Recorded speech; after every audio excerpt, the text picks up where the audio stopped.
ഇന്നൊരു സ്വാദിഷ്ടമായ മത്തിക്കറി ഉണ്ടാക്കാം. മത്തിയെല്ലാം വെട്ടി വൃത്തിയാക്കി വരഞ്ഞ് വെച്ചിട്ടുണ്ട്. അതിലേക്ക് മുളക് പൊടി ചേർത്ത് കൊടുക്കാം, മഞ്ഞൾപ്പൊടി ചേർത്ത് കൊടുക്കുക, ആവശ്യത്തിന് ഉപ്പ്, കുരുമുളക് പൊടി. ഇതെല്ലാം നന്നായി ഒന്ന് മിക്സ് ചെയ്തെടുക്കുക. 15 മിനിറ്റ് മസാല പുരട്ടി വെച്ച മീൻ ഒരു ഇലയിലേക്ക് മാറ്റിയിട്ടുണ്ട്. ഇനി ഇതൊന്ന് വറുത്തെടുക്കാം.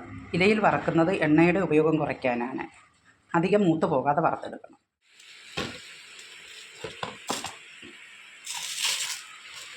കടുകെല്ലാം പൊട്ടി വന്നിട്ടുണ്ട്.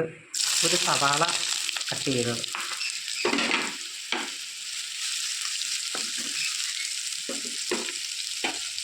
ഇഞ്ചി, വെളുത്തുള്ളി, പച്ചമുളക്, കറിവേപ്പില.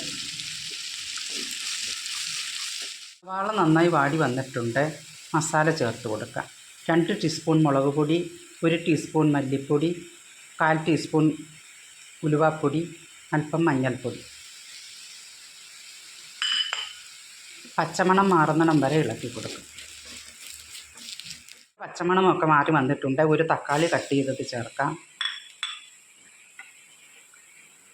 അല്പം പുളി ചേർത്ത് കൊടുക്കാം. ആവശ്യത്തിന് ഉപ്പ്.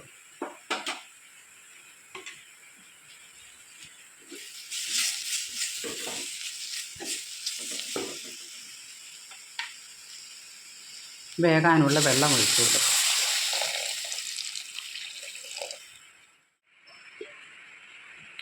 അരപ്പെല്ലാം നന്നായി തിളച്ച് വന്നിട്ടുണ്ട്. വറുത്ത് വെച്ചിരിക്കുന്ന മത്തി ചേർത്ത് കൊടുക്കും.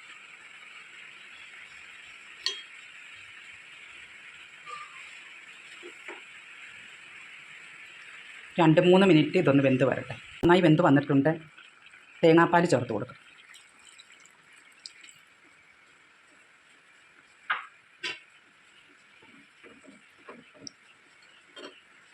ഇതൊന്ന് ചൂടാക്കിയെടുത്താൽ മതി, അധികം തിളച്ച് പോകരുത്.